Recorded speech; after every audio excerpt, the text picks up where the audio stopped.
Bonjour à certains d'entre vous. Je suis assez content d'être là aujourd'hui à cette session. Le mot de remerciement pour les sponsors, hein, sans qui on ne pourrait pas faire cette conférence. Je vous demande de les remercier comme il se doit.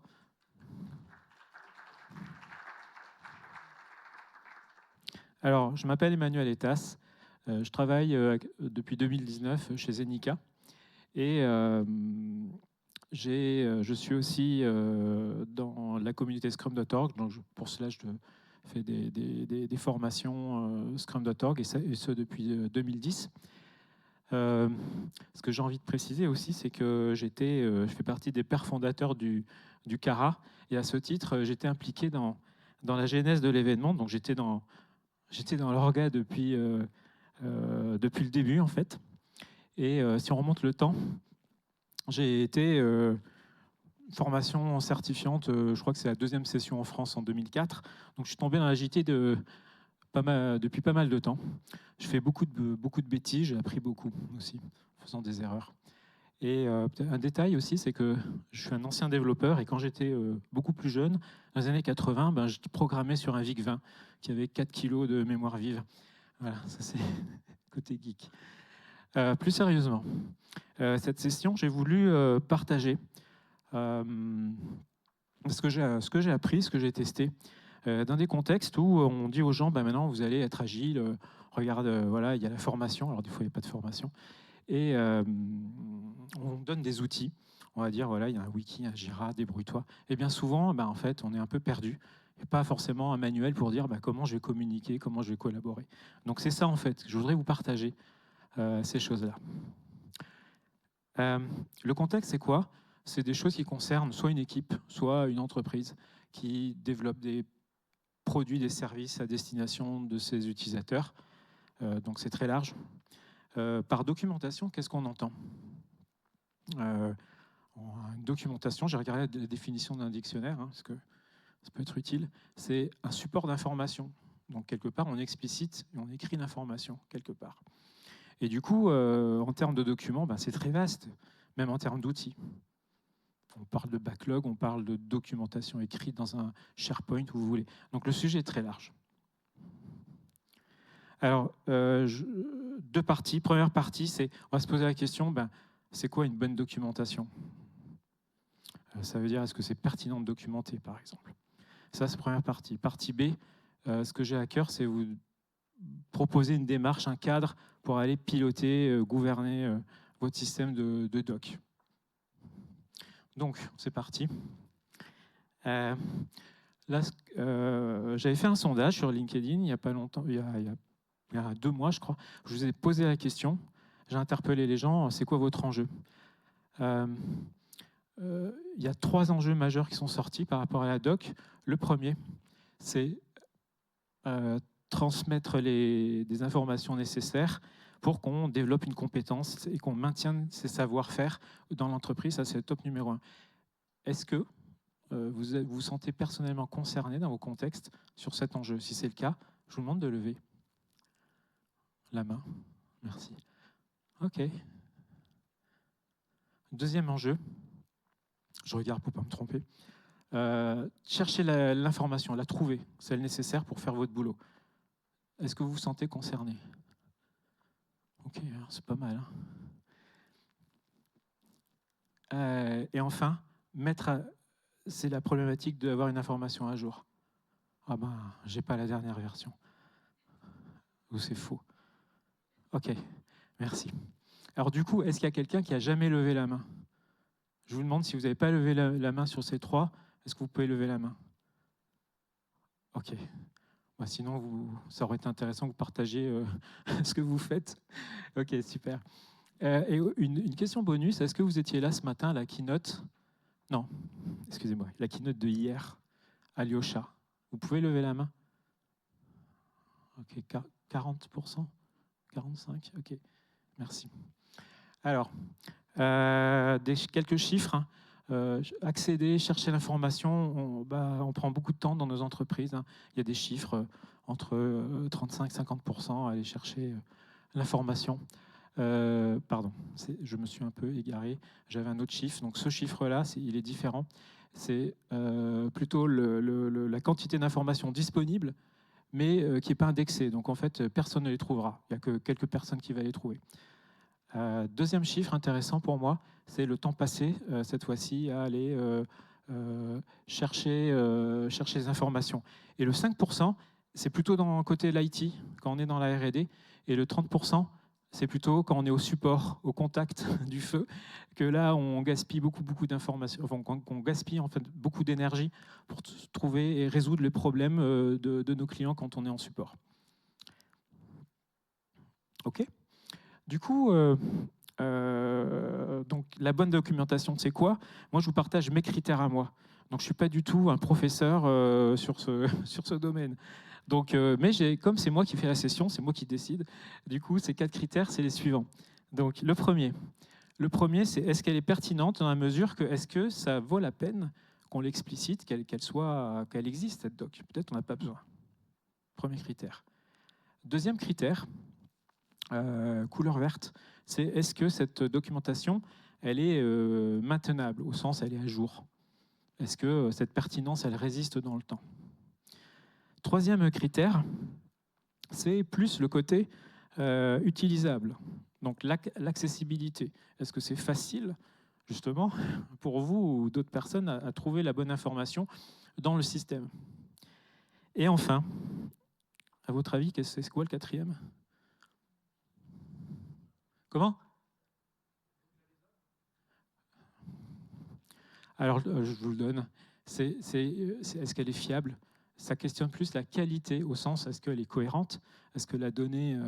ou est-ce que j'ai plein de versions, ou plein... en gros, c'est un peu la recherche de la vérité, mais vous savez, la vérité n'existe pas, elle est ailleurs.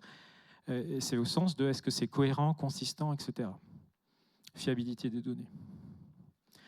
Alors, je vous propose d'explorer le premier critère, donc la doc pertinente. Du coup, je vais vous poser la question, voilà, pourquoi on voudrait documenter des choses? J'ai listé 8 propositions. Il y a un intrus, c'est lequel?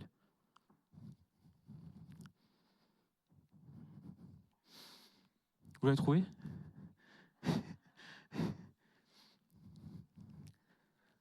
Combien? La 4? La 6? Ok, faire plaisir au Scrum Master. C'est vrai que c'est dommage, hein. Ça arrive. Ok, donc ça c'était pour rire. En fait, c'est un peu des techniques pour pas que vous endormiez. Parce que là, on est un peu à la digestion, c'est un peu difficile. On parle de doc. Bon courage, hein. Et le dernier, il m'intéresse plus et je propose de zoomer dessus. Je parle d'entropie. Alors l'entropie, c'est quoi? Voilà, il y a quelques définitions. L'entropie, c'est quelque chose qu'on peut comparer à l'incertitude et au degré de liberté. C'est-à-dire quelque chose, le système, ben en fait, il y a plein de futurs possibles. Okay, et plus c'est incertain, plus c'est imprévisible. On est OK avec ça? Et je vais prendre l'analogie des états de la nature. Il y a du gaz, il y a de l'eau, etc. Donc, on a l'habitude de dire que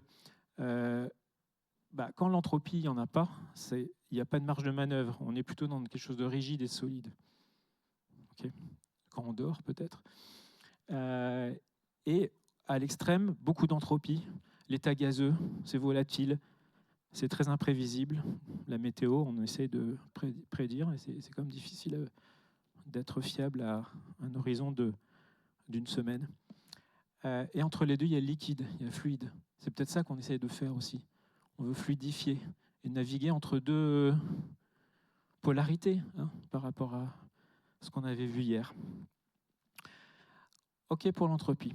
Qu'est-ce qu'on va en faire? Dans notre contexte, l'entropie, il y a des facteurs qui l'augmentent. Ça va augmenter on va dire la complexité, l'incertitude, tout ça. Et du coup, je vous ai listé quelques éléments. Je vous laisse les découvrir, les lire. Peut-être qu'il y en a certains qui vous concernent ou pas. Et je vous partage aussi une ressource qui est évoquée d'ailleurs ce matin. C'est toute la contribution d'Unfix de Jürgen Apello, où il y a justement une cartographie de facteurs. Alors, après, voilà, avec des noms un petit peu compliqués. Pourquoi je vous présente ça? C'est parce que pour moi, ces facteurs-là, finalement, ça va être des indices pour vous dire, ah ben, si j'ai l'incertitude, c'est peut-être là qu'il faut que je documente et que je rende explicite les choses.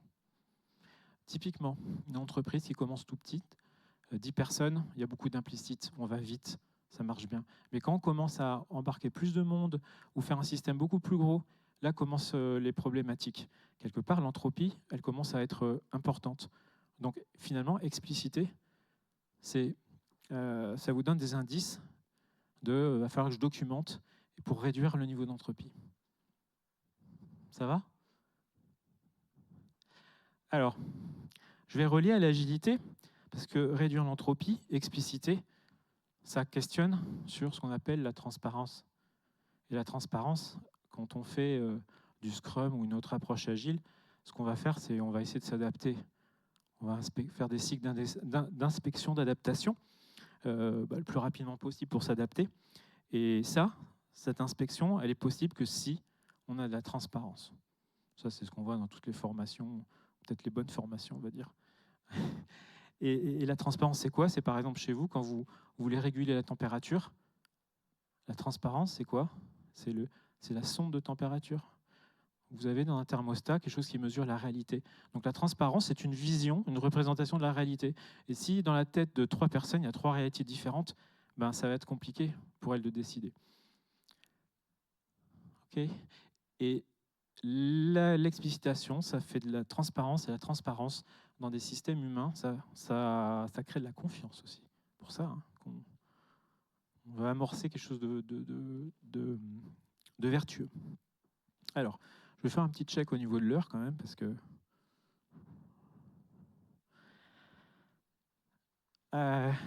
autre exemple de la transparence, c'est l'exemple par rapport à la transparence nécessaire quand on veut faire de l'agilité, c'est expliciter certaines choses comme les objectifs, où est-ce qu'on va. Ça permet de faire l'alignement. Donc si on n'explicite pas les objectifs, il y a des gens qui vont à gauche, il y a des gens qui vont à droite. Donc là, il faut trouver un juste milieu.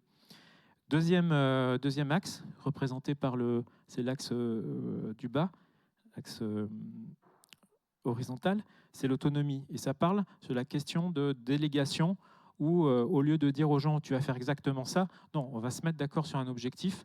Par contre, pour y aller, c'est vous qui avez décidé. Et ça permet d'avoir des personnes qui seront autonomes dans l'atteinte de ces objectifs et qui vont pouvoir exercer leur créativité et leur talent plutôt que ils sont en train de faire quelque chose qu'on leur a dit. L'analogie de... Là, il y a un grand chef qui dit bon, il y a une rivière, fabriquer un pont. Le pont, c'est un moyen d'adresser l'objectif. OK. Là, je vous ai résumé finalement dans ce tableau, illisible probablement, pas le temps de tout parcourir, mais je mets en avant qu'est-ce qui mérite d'être explicité dans nos organisations. Alors, des exemples de documents ou d'artefacts ou de choses qui seront là pour mettre de la transparence sur, par exemple, qu'est-ce qu'on fait ensemble, quels sont nos objectifs, quelles sont les compétences qu'on veut développer ou dont on a besoin, se coordonner, etc. Des choses qui peuvent être plus ou moins faciles en fonction de votre contexte.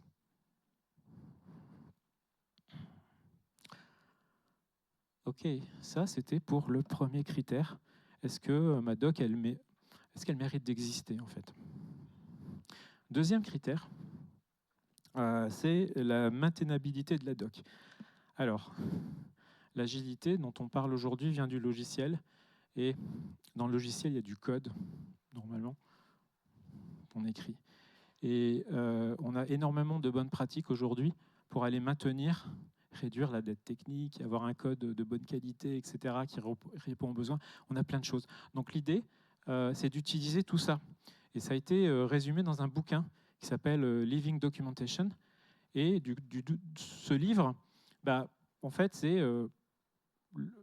la chose commune, c'est si c'est important, la doc, on peut peut-être utiliser les mêmes pratiques que pour le code. Donc on va le construire au fil de l'eau. On va aller le co-construire. Ce n'est pas une personne responsable, mais comment je vais me débrouiller pour que cette compétence, elle diffuse dans l'équipe, etc. Je veux la tester, je veux la déployer, etc. Alors il se passe que ça va probablement coûter. Il va falloir investir des choses derrière. Et après, il y a la question de est-ce que ça en vaut la peine. Donc, ça, c'est plutôt le premier critère. C'est si c'est important, quels moyens vous consentez à cela. Qui connaît ou a lu ce... Alors, qui connaît Living Documentation? Okay. Alors, un exemple concret que j'ai, pour ceux qui travaillent chez Moody's, il y a une personne. Donc, dans ce contexte-là, la documentation a été générée, elle a été construite automatiquement, et elle est basée sur Confluence. Donc, il y a des personnes qui créent cette doc. Alors, ce contexte, c'est du bancaire, du réglementaire. Et la doc, en fait, il ne faut pas qu'il y ait d'erreur dedans. Il y a vraiment une obligation contractuelle. Si jamais on fait des choses dans la doc et qui ne sont pas faites dans le soft, il va falloir qu'on les mette dans le soft. OK ? Donc, dans ce contexte-là, il y avait une compétence, c'était DocWriter, TechWriter, embarqué dans les équipes, qui allait mettre à jour Confluence, donc la doc avec des captures d'écran, etc. Il y avait la notion aussi de version. Et pour ça, ils utilisaient un plugin qui permet de gérer plusieurs versions dans Confluence. Et il y avait des scripts, alors je ne sais pas quel langage, je crois que c'était du Shell, Microsoft.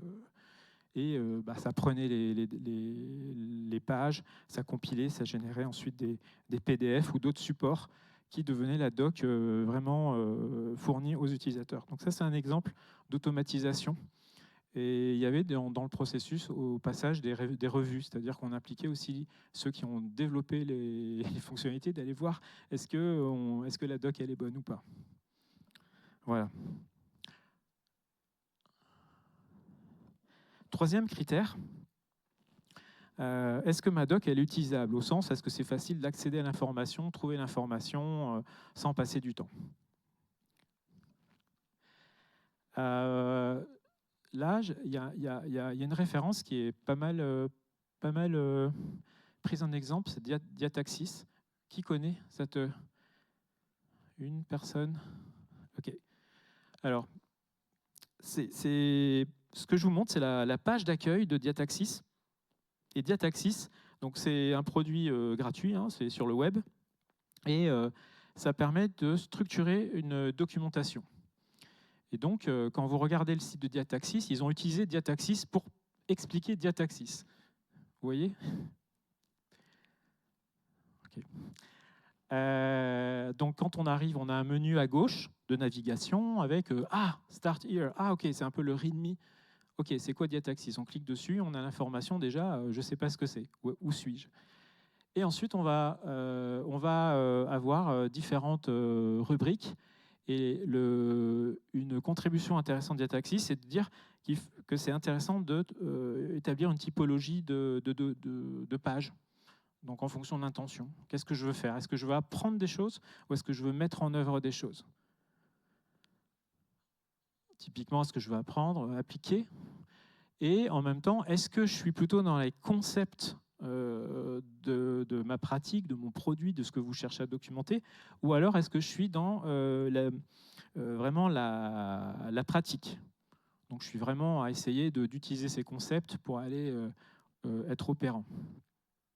Voilà, et donc c'est pour ça que vous avez par exemple des guides de référence, des guides plutôt peut-être d'architecture ou de concept, et ensuite vous avez les tutoriaux et les how-to. Le how-to, ça va être plus, j'ai un tel problème, ben voilà, tu te fais A, B, C. Le tutoriel, ça va être beaucoup plus d'explications où vous allez être guidé, mais le but n'est pas d'opérer, le but c'est d'apprendre comment mettre en œuvre.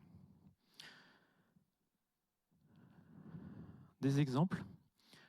Alors il y a, en fait, c'est des choses qui sont, j'ai envie de dire, un peu mainframe. site de Kubernetes ou plein de sites qui utilisent, vous allez reconnaître en fait ces choses-là.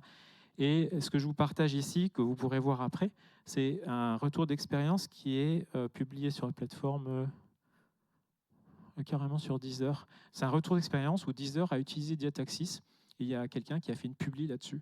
Comment ils ont organisé leur Confluence pour documenter la plateforme data, qui est un de leurs ressources importantes en interne, à travers Confluence. Autre question, comme on parle d'accès, d'utilisabilité, c'est la question de l'outil. En fonction de ce que vous voulez documenter, j'ai un petit peu utilisé l'IA d'ailleurs pour générer ce tableau au passage, je vais vérifier. Et ce tableau, il est là pour élargir les horizons. On ne parle pas qu'une doc à l'ancienne, mais on peut parler de support, on peut parler de médias, on peut parler de plein d'outils. Des fois, même de choisir dans quelle catégorie on range un outil, ça peut être problématique, parce que maintenant, tout se mélange. Ce qu'on va essayer de faire, c'est tirer parti de l'outil pour ce pourquoi il a été fait. Ben, typiquement, qui utilise ces mails en tant que base de connaissances? Vous archivez vos mails, vous les mettez à des endroits, il y a des couleurs et tout. Voilà. Là, je peux vous dire, il y a des supports dans une boîte qui faisaient ça. Et donc, ok, c'était super, mais seulement, ça ne marchait pas. C'était très difficile de partager ces boîtes. Chaque personne devenait un expert de sa base de connaissances. Donc voilà, c'est un exemple un peu détourné, où alors on va utiliser un Slack aussi peut-être pour archiver des choses, mettre des documents. Donc en fait, chaque outil a ses forces et ses faiblesses, donc il va falloir choisir en fonction de quelle est votre intention, qu'est-ce que vous attendez de la doc, et ça serait quoi le meilleur outil à utiliser. Alors au passage, le plus vous avez d'outils, le plus ça augmente l'entropie. On a vu avant. Alors c'est comme si, j'aime bien l'analogie, pour joindre une personne, vous avez 4 téléphones, et à chaque fois vous vous dites, alors attends, lui il est sur ce téléphone, ok, lui il est sur ce téléphone, lui c'est sur ce téléphone.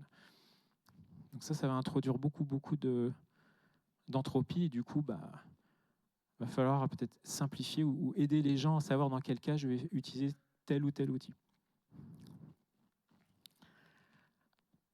Alors le dernier c'est la qualité, la fiabilité. Je n'ai pas envie de trop m'étendre. Surtout que tester, j'ai déjà évoqué Living Documentation. Là, l'idée, ça va être de mettre en place des choses pour aller prendre du recul et mesurer des choses. Est-ce que ma doc, elle est utilisée, pertinente, etc.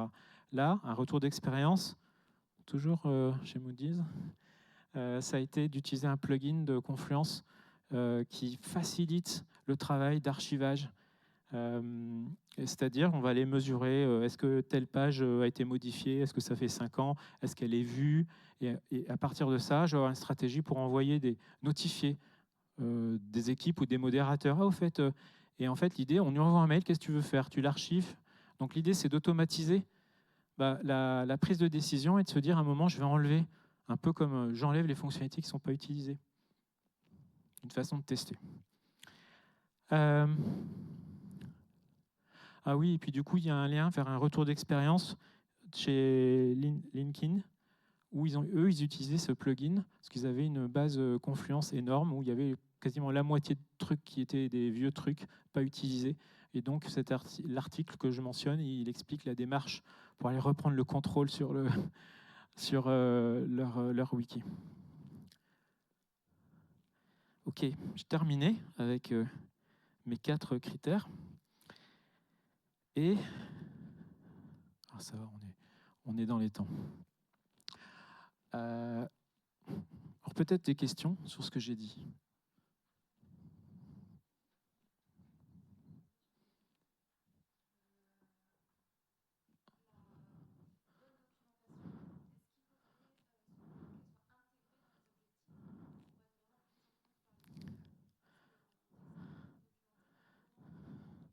Alors, la question, si tout le monde n'a pas entendu, c'est comment on va inciter les gens à faire la doc si on estime qu'elle est importante. Est-ce qu'on la met dans les objectifs de l'équipe, par exemple? Alors après, dans Scrum, vous avez, oui, il faut l'expliciter. Alors, est-ce que une façon intéressante, ça serait de la mettre dans une définition du terminé? Alors, par contre, attention, c'est que dans certains cas, la documentation, c'est quelque chose qui coûte cher quand même à produire, de même que le code. Et des fois, vous n'allez pas tout automatiser. Et du coup, dans des contextes réglementaires où vous devez fournir des preuves, bah, peut-être que vous n'allez pas générer tout ça, les vérifier à chaque sprint. Mais vous allez dire, il y a certaines livraisons qui vont aller dans des essais cliniques ou des choses comme ça, en prod, machin. Là, donc vous pouvez moduler la définition du terminal en fonction de... Voilà. C'est un exemple qui est souvent utilisé, la doc. OK. Maintenant, deuxième partie. Comment on peut naviguer en tout cas, j'espère que vous avez probablement compris que ce n'était pas facile de décider de qu'est-ce qu'on va documenter ou pas documenter, d'où la nécessité de comment on pourrait essayer de gérer cette problématique. Alors déjà, trouver son chemin, qui dit chemin dit carte. Du coup, là, je vous montre, c'est pas des vrais, alors c'est inspiré d'un vrai périmètre, la DSI, avec lesquels j'avais travaillé. Alors, je n'étais pas travaillé pour faire la doc, hein, j'étais coach agile, hein, mais le niveau d'entropie, j'ai jamais trouvé un truc aussi chaotique et intéressant, mais c'était un vrai laboratoire.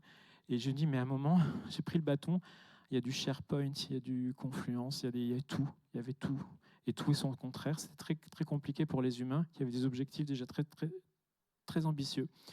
Et du coup, j'ai eu la chance de bosser dans un groupe de travail où justement, à l'heure de l'agilité, toutes les anciennes procédures, l'ancien système allait partir à la poubelle. Il fallait réinventer c'est quoi le système documentaire du DSI. Il y a 2000 personnes qui travaillent derrière. Donc, je l'ai conceptualisé. Hein, c'est un peu plus simple. Mais voilà, le fait d'avoir une carte qui va dire que, OK, c'est quoi notre doc? Je vais mettre en relief les 3 niveaux, parce qu'on a un niveau tout en haut, c'est alignement stratégique, et c'est des choses qui ne changent pas trop. Ça va donner de la vision, c'est quoi notre vision technique, c'est quoi notre vision produit, c'est quoi comment on travaille. Ça, c'est tout en haut, et c'est des trucs qui peuvent très bien aller dans du SharePoint, parce que ça ne bouge pas trop souvent, et parce que cette entreprise, de toute façon, elle avait tout dans SharePoint, donc on ne peut pas tout changer. Et ensuite, tout en bas, par contre, c'est quoi de ce dont on a besoin pour reprendre soin sur le DSI. Et là-dedans, on va trouver 3 niveaux, le niveau d'architecture, métier, architecture, technique, et puis tout en bas, c'est un niveau plus bas, peu importe.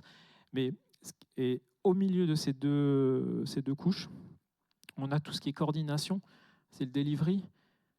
Et ça, c'est typiquement des choses qui ne sont pas nécessairement qu'on va garder, mais c'est des choses qui sont un peu plus volatiles, parce qu'elles servent aux humains à faire le bon produit de la bonne façon. Et c'est plutôt cette notion de patrimoine et de maîtrise où on va dire on va garder des choses et on va les documenter pour que ceux qui reviennent ou qui arrivent dans 10 ans, ils pourront comprendre comment maintenir les choses. OK ? Dans une carte, on pourrait mettre là les outils qu'on utilise, on pourrait mettre aussi peut-être des rôles, enfin voilà. Donc, alors ça, non seulement c'est peut-être intéressant d'avoir ces cartes pour se dire c'est quoi aujourd'hui notre système et c'est quoi la carte qu'on veut faire demain. Et en même temps, ça, vous pouvez le mettre dans un wiki et puis qu'on clique dessus et qu'on arrive sur l'outil, enfin bon, bref, du visuel. Alors comment on pilote ? Alors, par rapport à hier, super keynote de Alyosha, qui opposait robustesse et agilité. Est-ce qu'il faut faire ça ou ça ? Et souvent, on a cette tendance un peu humaine d'être en opposition et de se dire ah non, mais la doc, c'est super important, il faut. Ah non, mais la doc, en plus, dans le manifeste agile, c'est marqué il ne faut pas documenter. Bon, c'est pas vrai, hein. Mais beaucoup ont pensé qu'effectivement, ça voulait dire on documente rien. On documente rien.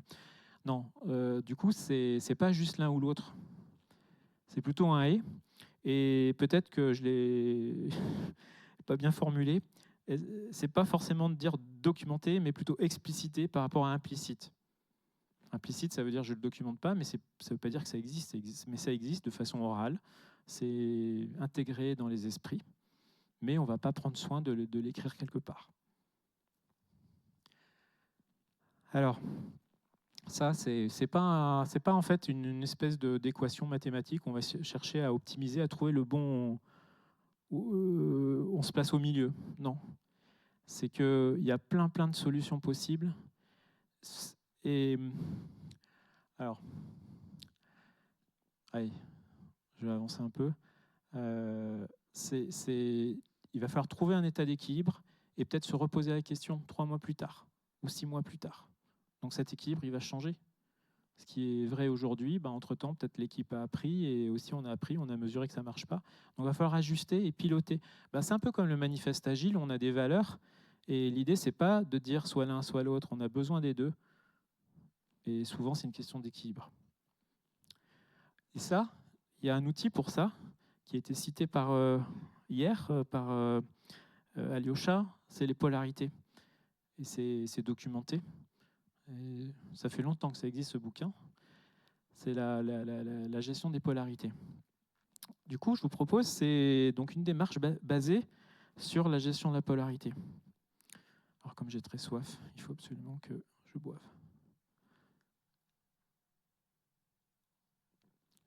Qui connaît cette notion de polarité? J'ai déjà entendu parler. Au moins une personne, ou deux, je sais une. Ok, alors, est-ce qu'on va documenter ou pas documenter? Alors, la démarche est la suivante. C'est déjà, l'idée, c'est d'aller, au lieu d'opposer, c'est plutôt de dire, moi, j'ai envie d'avoir un équilibre, je voudrais prendre en fait les avantages des deux. Donc déjà, quels sont les avantages ou les bénéfices attendus? Donc vous vous posez la question, quel est le problème ou quel est le bénéfice de documenter certaines choses? Donc on va retrouver sur des choses qu'on a sûrement déjà dit, je ne vais pas les lister. Par exemple, accélérer l'accueil des nouveaux dans l'équipe. Non mais, je ne sais pas comment faire, sûrement il y a un truc à faire pour éviter. Voilà, réduire aussi le temps de résolution des incidents, faciliter la recherche, blablabla. Et puis, le fait aussi d'aller dans l'implicite, c'est vachement bien. Déjà, ça permet d'aller vite. On ne passe pas du temps à documenter. Des fois, on est dans la spontanéité, dans l'intelligence collective, dans le brainstorm. Voilà, il y a plein de façons. Et puis, apprendre aussi, c'est en faisant, c'est en pratiquant, c'est la transmission orale. Typiquement, nos ancêtres, les druides, les Gaulois, l'écriture n'existait pas. Et l'écriture, pour eux, c'était le royaume des morts. Donc c'est pour ça qu'ils faisaient des runes. Et alors après, la justification, il y en a deux hypothèses. C'est que les druides, ils considéraient que de toute façon, quand on écrit quelque chose, il sera faux. Ça va changer. Donc je ne vais pas l'écrire. Et du coup, ils étaient dans une transmission orale. Alors il y en a d'autres qui disent que c'était pour garder le pouvoir, parce que l'information, c'est le pouvoir aussi. Hein? Okay. Du coup, voilà, quels sont les bénéfices de l'un et de l'autre, de l'implicite et l'explicite? À partir de ça, ok, il a perdu le focus, il faut que je clique dans l'écran. Oups. À partir de ça, pareil, comme je les bénéfices, mais quels sont les risques, les inconvénients de l'un et de l'autre? On va les lister aussi. Voilà, si on ne documente pas, en fait, on va réapprendre. Il faut qu'on documente. Quand on prend une décision d'architecture, il faut qu'on l'écrive, parce que sinon, 5 ans plus tard, on ne sait plus pourquoi on a fait ça. Enfin, bref, tout ça. On fait ça. Ok, c'est bien, on est content, mais ça ne suffit pas. Parce que là, on a mis en avant des choses assez pas actionnables. Donc là, ensuite, il s'agit de convertir les bénéfices en actions. Aujourd'hui, dans votre contexte, qu'est-ce que vous voulez faire par rapport aux bénéfices? Qu'est-ce que vous allez mettre en place de vrai? Par exemple, un système de récompense pour inciter justement les gens à produire de la doc. Et puis quand ils ont écrit plein de docs, ils ont des... Je ne sais pas, vous trouverez un système de récompense adapté. Ça va être par exemple d'utiliser des frameworks, etc. Donc, mais en tout cas, vous décidez de choses. Alors ok, c'est super, on fait ça. On met en place des actions. Mais peut-être que souvent, nous, quand on change, on va des fois très loin.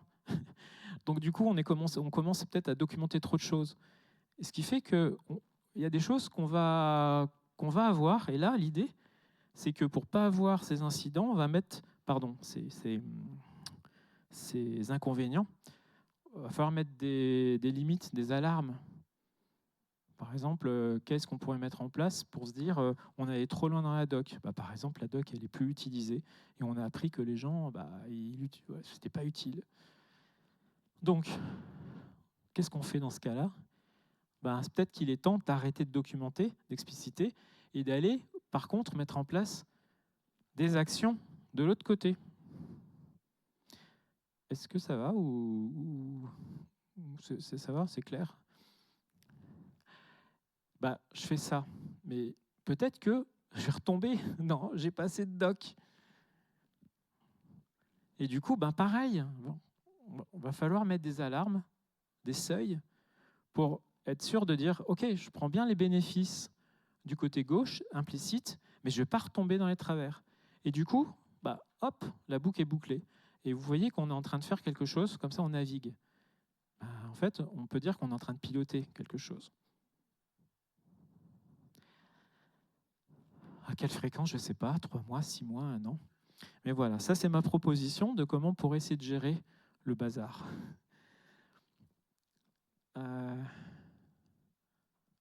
Ok. Alors, j'ai terminé. Je pensais que j'allais prendre plus de temps que ça. Donc c'est bien, je suis content. On a du temps. Alors, il est temps de conclure. Alors, je sais qu'il y a une question qui devrait arriver. Alors, peut-être que des fois, ça n'arrive pas forcément à Gilles Grenoble. C'est, alors l'IA et la doc, là, comment on fait? Voilà, j'ai envie de dire, on prend l'IA, on l'utilise, et c'est un outil qui nous aide à aller des fois plus vite, ou qui nous challenge, et qui permet de générer peut-être plus de créativité. Donc, je pense que sur ce sujet-là, on peut l'utiliser. Et voilà. Donc, typiquement, des exemples, c'est aider sur la gestion. Moi, je peux vous dire que j'ai utilisé l'IA pour challenger mes idées et aussi fabriquer cette conf. Ça a été utile. Par contre, c'était au moins, ou peut-être un peu moins utile que le vrai feedback d'humain. Voilà, parce qu'il y a des humains qui m'ont aidé derrière. Tout ce qui est production de contenu, il est très bien. Aider aussi à chercher l'information, et typiquement avec il y a des choses qui sont prévues comme les RAG, où on va aller prendre un modèle et puis donner vraiment vos données, votre système documentaire, pour aller aider les gens à trouver l'information, avec, encore une fois, qu'il faut que sûrement faire des choses pour que l'information soit trouvable. Ça n'empêche pas d'avoir quand même du recul et pas se dire finalement je n'ai pas besoin, je mets tout dans un grand truc non structuré et je laisse l'IA. Non, il va falloir aussi aider l'IA à comprendre l'information qu'elle manipule. Enfin, elle ne comprend pas, mais elle cherche à prédire. OK, pour l'IA, donc là on peut vraiment aller conclure. Donc les messages clés pour moi, c'était premièrement que le fait d'expliciter, donc de documenter, c'est des choses qui vont vous aider à réduire le degré de chaos, donc réduire le trop d'entropie dans votre réalité. Des fois, ça peut être l'opposé. Hein. C'est le point numéro 2. Non, le numéro 3, pardon.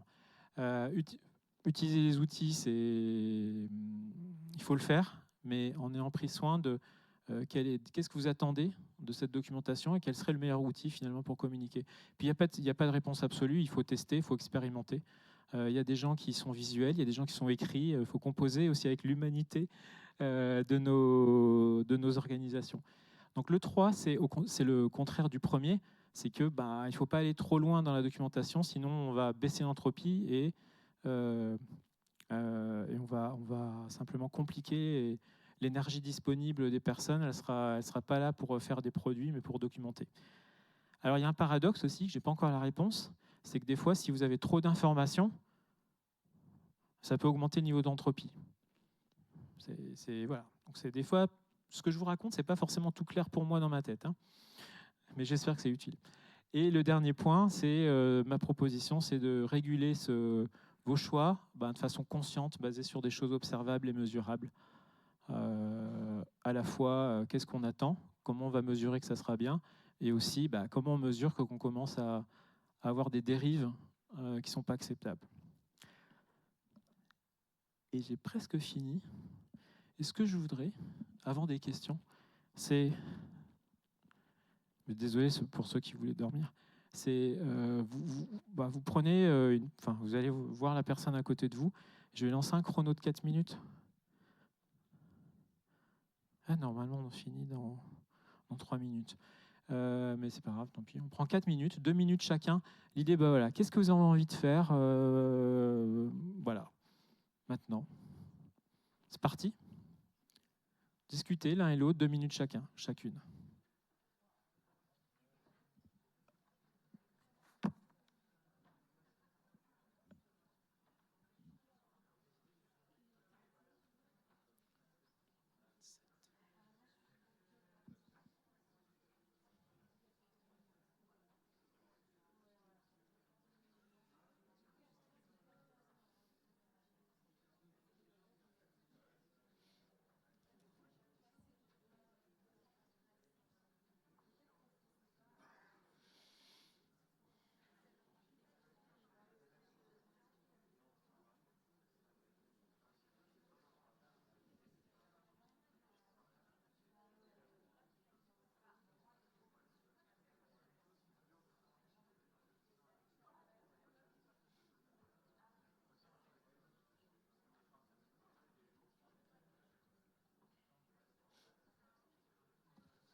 C'est peut-être le moment de changer. Il reste 2 minutes.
Ok, je vous propose d'arrêter là. C'était des minutes martiennes. Elles sont. C'est pas comme les terriennes. Et du coup, c'est vrai que je suis censé vous libérer maintenant, donc je vous remercie. Et puis derrière, je reste pour quelques minutes de questions. Donc merci à vous et feedback.